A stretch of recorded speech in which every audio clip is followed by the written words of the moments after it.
গ্রামের নাম বালিয়া গরুসুটি। গ্রামের পাশ দিয়ে বয়ে গেছে একটি কপোতাক্ষ শান্ত নদী।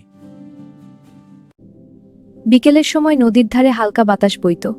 এই নদীর ধারে প্রায়ই দেখা হতো রিনা আর সুমনের। রিনা ছিল গ্রামের এক ধনী পরিবারের মেয়ে, আর সুমন ছিল একজন গরিব কৃষকের ছেলে। ছোটবেলা থেকেই তারা একে অপরকে চিনত, কিন্তু বড় হওয়ার সাথে সাথে তাদের বন্ধুত্ব অন্যরকম অনুভূতিতে বদলে যায়।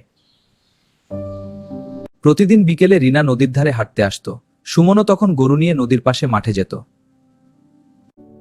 আস্তে আস্তে কথা বলা শুরু করি। হ্যাঁ, এটা ভালো, ধীরে ধীরে আমরা কথা বলতে পারি। ঠিক বলেছ।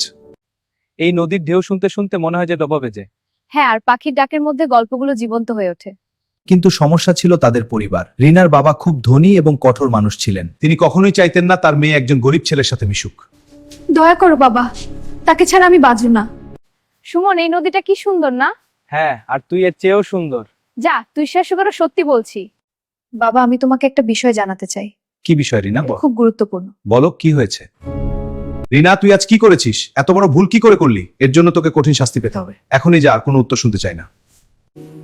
এবং নদীর ধারে যাওয়া বন্ধ করে দেন। রিনা খুব কষ্ট পায়।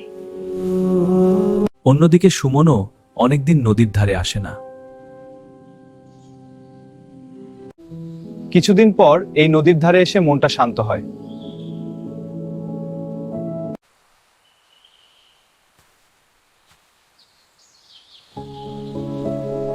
দুজনের চোখে চোখ পড়তেই তারা বুঝে যায় তাদের অনুভূতি সত্যি। আমি একদিন বড় কিছু হব, তখন তোমার বাবার কাছে তোমাকে চাইতে আসব। রিনা মৃদু হাসল। নদীর ঢেউ তখনও শান্তবে বয়ে চলছিল।